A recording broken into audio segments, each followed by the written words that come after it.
Bonjour, aujourd'hui, l'interprète des maladies de Jhumpa Lahiri.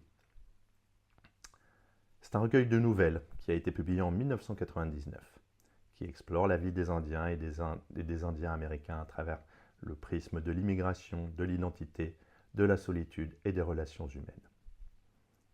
Les 9 nouvelles du recueil offrent une perspective nuancée sur les expériences des personnages, confrontés au déchirement culturel et aux conflits personnels dans un monde globalisé. La première nouvelle, un homme très sensé. Un homme très sensé présente M. Pirzada, un professeur pakistanais en visite aux États-Unis qui devient ami avec une famille indo-américaine. L'histoire est racontée du point de vue de Lilia, une jeune fille américaine d'origine indienne, qui observe les événements sans comprendre pleinement leur signification. M. Pirzada, donc le professeur pakistanais, arrive à Boston pour une mission universitaire d'1 an. Il laisse sa famille au Pakistan et s'installe temporairement aux États-Unis. M. Pirzada rend régulièrement visite à une famille indienne pour partager des repas et regarder les nouvelles de la guerre civile au Pakistan. Puisqu'en 1971, c'était la guerre d'indépendance du Bangladesh. Lilia, la jeune fille de la famille indienne, est intriguée par M. Pirzada et commence à prêter une attention particulière à ses habitudes et à ses manières. Les thèmes principaux. L'histoire met en lumière les différences entre les identités indiennes et pakistanaises, surtout dans le contexte des conflits politiques qui divisent ces deux nations, encore aujourd'hui d'ailleurs. Cependant, au niveau personnel, ces distinctions semblent insignifiantes, car M. Pirzada et la famille indienne partagent des valeurs culturelles similaires. La jeune Lilia découvre que malgré ces conflits politiques, l'humanité et la compassion transcendent les frontières nationales. La nouvelle traite aussi du thème de l'enfance, où l'innocence et la compréhension limitée du monde extérieur coexistent avec une curiosité émergente pour la réalité complexe des adultes. La deuxième nouvelle, quand M. Pirzada venait dîner. Cette nouvelle approfondit encore le thème des différences culturelles et politiques, mais cette fois du point de vue de la diaspora indienne aux États-Unis. Les visites régulières de M. Pirzada sont ponctuées par des discussions sur la guerre et les inquiétudes pour sa famille restée au Pakistan. Cette nouvelle est également racontée du point de vue de Lilia, qui voit M. Pirzada comme une figure paternelle supplémentaire et innocemment tente de comprendre les implications des événements mondiaux sur sa petite communauté. La guerre d'indépendance du Bangladesh, donc en 1971, comme on disait, est un événement central qui influence la vie des personnages. M. Pirzada, bien qu'étant pakistanais, partage des similitudes culturelles avec la famille indienne, et leurs discussions sur la guerre révèlent la complexité des identités nationales dans le sous-continent indien. Maintenant la perspective de Lilia. En tant que jeune fille, elle observe ces événements sans vraiment comprendre leur implication politique. Ce qui compte pour elle, c'est le lien humain qui se forme avec M. Pirzada. Elle apprend que les catégories nationales peuvent parfois masquer des réalités plus profondes de solidarité humaine et d'affection. Lilia finit par associer la guerre non pas à des entités géopolitiques, mais à des sentiments personnels, ancrant ainsi le conflit dans sa réalité émotionnelle. La troisième nouvelle, une tempête sans pluie. Ça raconte l'histoire de Shobha et Shukumar, un couple indo-américain vivant à Boston, qui tentent de surmonter la perte de leur enfant. L'histoire se déroule principalement dans leur maison, pendant une série de pannes d'électricité planifiées, ce qui crée une atmosphère intime et tendue. Donc Shobha et Shukumar sont un couple dont le mariage s'est détérioré après la mort de leur enfant mort-né. La douleur de la perte a créé un fossé entre eux, les plongeant dans une routine monotone et distante. Shobha est une professionnelle accomplie, tandis que Shukumar est un étudiant en doctorat qui se sent de plus en plus aliéné dans sa propre maison. Le symbolisme de la panne d'électricité. Ça devient un cadre symbolique pour le couple, leur permettant de se confronter à leurs émotions refoulées. Chaque soir, pendant la panne, ils s'assoient ensemble dans l'obscurité et décident de partager des secrets qu'ils n'ont jamais révélés auparavant.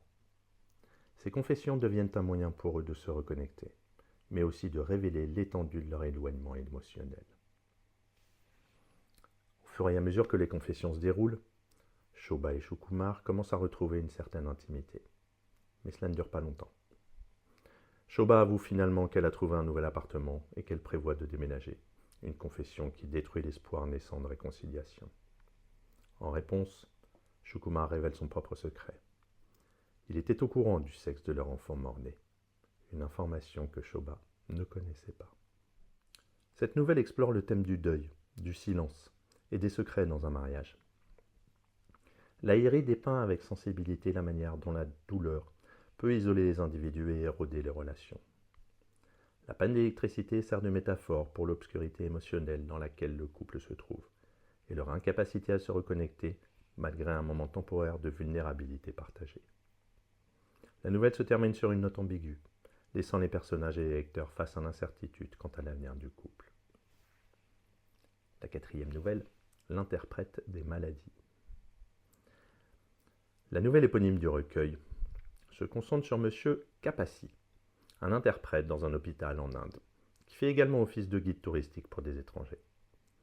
Il est engagé par la famille Das, une famille indo-américaine en vacances en Inde.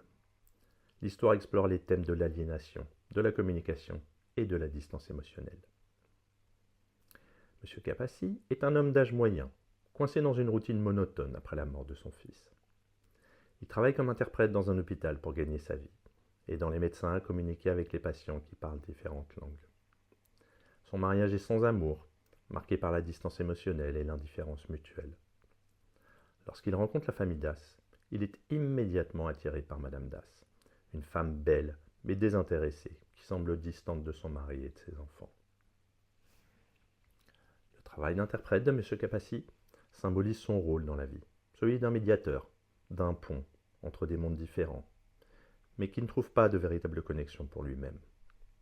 Madame Das, intriguée par ce qu'elle perçoit comme un métier fascinant, commence à voir M. Kapasi comme un confident potentiel. Elle lui révèle un secret intime. Elle a eu une liaison, et l'un de ses enfants n'est pas de son mari. Madame Das demande à M. Kapasi s'il peut aider à comprendre et à guérir de sa culpabilité. L'histoire explore le thème de la communication et de l'incommunicabilité. Malgré son rôle d'interprète, M. Kapasi est incapable de trouver des mots pour répondre à Madame Das ou de résoudre sa propre solitude.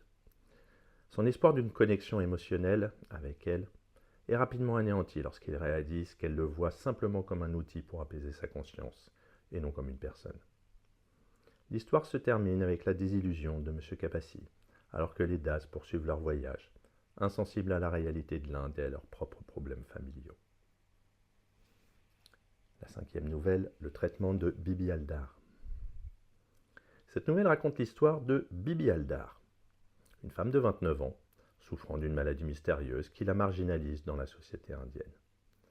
La nouvelle se penche sur les thèmes de la maladie, de l'isolement et de la quête de l'identité féminine dans une société patriarcale.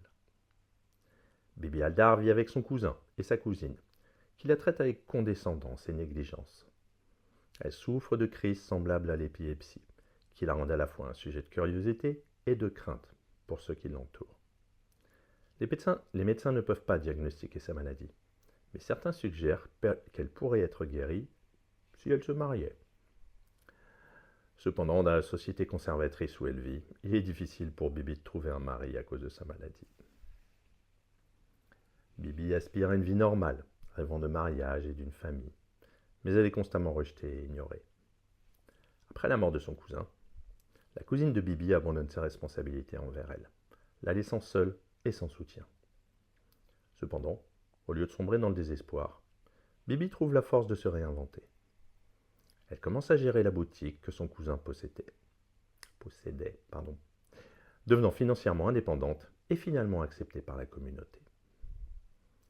L'histoire suit l'évolution de Bibi d'une femme dépendante et marginalisée à une figure de résilience et d'autonomie.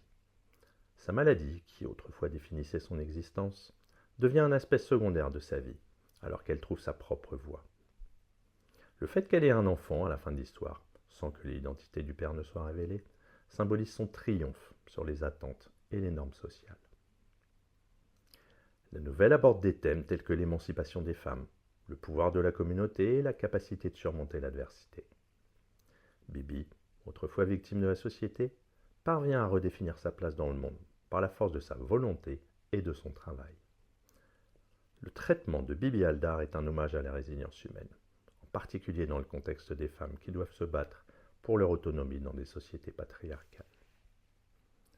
Dans la 6e nouvelle, le 3e et dernier continent. Cette nouvelle raconte l'histoire d'un immigrant indien qui s'installe aux États-Unis dans les années 60.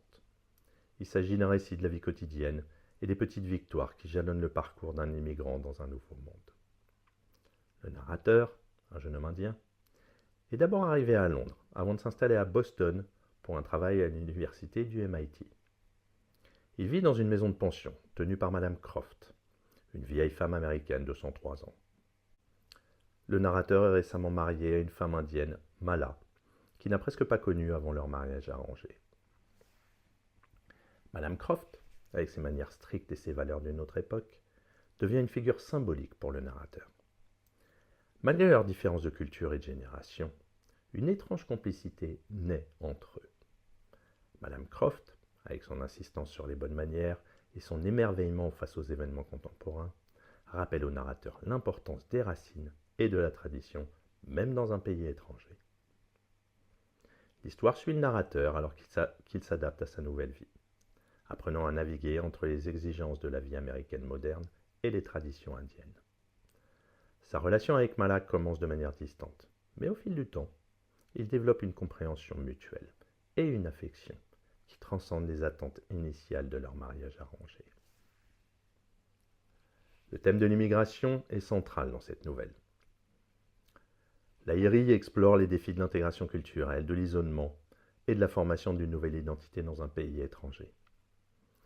La relation entre le narrateur et Madame Croft représente un pont entre deux mondes, où les valeurs anciennes et les nouvelles réalités coexistent. La nouvelle se termine sur une note d'espoir, illustrant la possibilité d'un avenir positif malgré les difficultés initiales. Le narrateur passe d'un homme introverti et incertain à une figure stable, ancrée dans ses responsabilités familiales et professionnelles.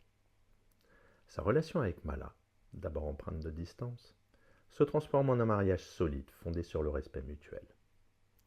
Cette évolution souligne le potentiel de croissance personnelle et d'adaptation dans un contexte d'immigration. En conclusion, c'est un recueil riche en émotions, en observations subtiles sur la condition humaine. Ça explore la complexité des identités, des relations et des expériences de la diaspora indienne. À travers des personnages profondément humains, Lahiri examine les thèmes de la solitude, de la communication, du deuil, de la migration et de l'émancipation. Ces récits révèlent les défis universels de la vie, tout en offrant une perspective unique sur la culture indienne et les réalités de l'immigration. À bientôt.